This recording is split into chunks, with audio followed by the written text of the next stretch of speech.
बहुत पुरानी बात है।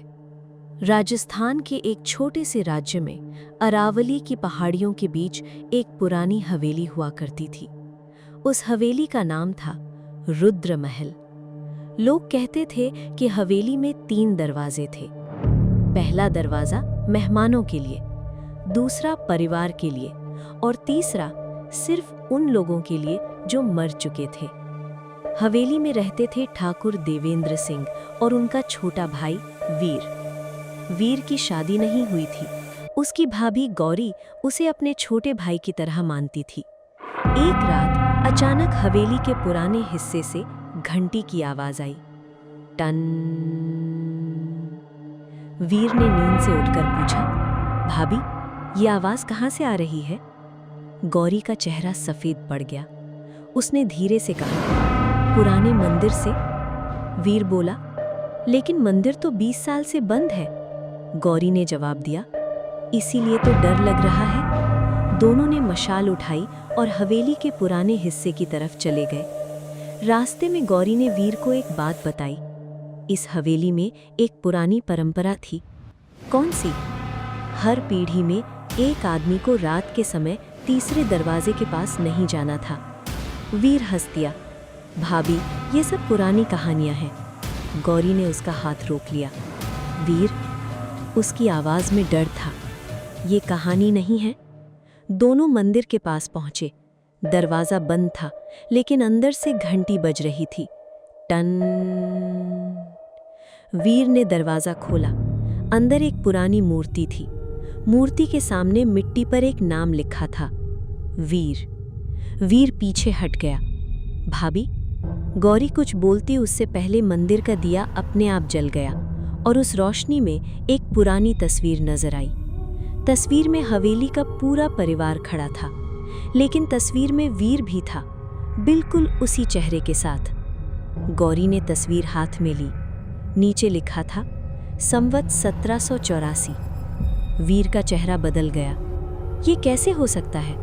गौरी ने कांपते हुए कहा, वीर, शायद तुम इस घर में पहली बार पैदा नहीं हुए। अचानक मंदिर का तीसरा दरवाजा खुल गया। अंदर गहरा अंधेरा था। वीर ने मशाल उठाई।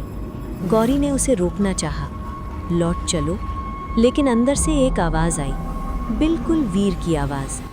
भाभी, डर क्यों रही हो? वीर ने धीरे से कहा, ये मेरी आवाज है। गौरी ने उसका हाथ पकड़ लिया, देखना मत। लेकिन वीर अंदर चला गया। अंदर एक पुराना कमरा था। बीच में एक लकड़ी का संदूक रखा था। संदूक के ऊपर लिखा था, वीर सिंह। वीर ने संदूक खोला। अंदर पुराने कपड़े, एक तलवार और एक कागज था। कागज पर लिखा था, जब भी वीर का जन्म होगा, तीसरा दरवाजा खोलेगा। वीर ने कागज नीचे गिरा दिया। तभी पीछे से दरवाजा बंद हो गया। गौरी बाहर से चिल्लाई, वीर। अंदर से कोई जवाब नहीं आया। फिर एक आवाज आई, लौट जाओ गौरी। गौरी ने दरवाजा खोलने की कोशिश की। वीर, मैं तुम्हें अकेला नहीं छोड़ूंगी। अंदर से फिर आवाज आई, भाभी, मैं वीर नहीं हूं। गौरी का खून जम गया। दरवाजा धीरे से खुला।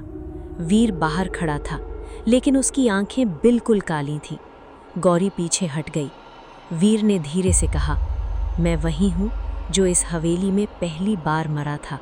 हर पीढ़ी में मैं दोबारा जन्म लेता हूँ। हर बार मुझे तीसरे दरवाजे के अंदर बुलाया जाता है। गौरी ने पूछा, इस बार क्यों? वीर की आंखों से काले आंसू बहने लगे, क्योंकि इस बार दरवाजा किसी एक को नहीं, पूरे परिवार को चाहता है। हवेली की सारी घंटियां एक साथ बजने लगी, टन टन टन। गौरी ने तुरंत हवेली के मंदिर में रखी पुरानी तलवार उठाई। उसने वीर की तरफ देखा, तू जो भी है, मेरा देवर मुझे वापस चाहिए। उसने तलवार से तीसरे दरवाजे पर वार किया। दरवाजा टूट गया। अंदर से एक तेज हवा निकली और उस हवा के साथ सैकड़ों पुरानी आवाजें गूंज उठीं। सुबह जब हवेली के लोग उठे, गौरी मंदिर के बाहर बेहोश मिली। वीर कहीं नहीं था। तीसरा दरवाजा हमेशा के लिए बंद था, लेकिन दरवाजे पर एक नया नाम खुद गया था, गौरी। और उसके नीचे एक लाइन थी, अगली पूर्णिमा को भाभी की बारी है।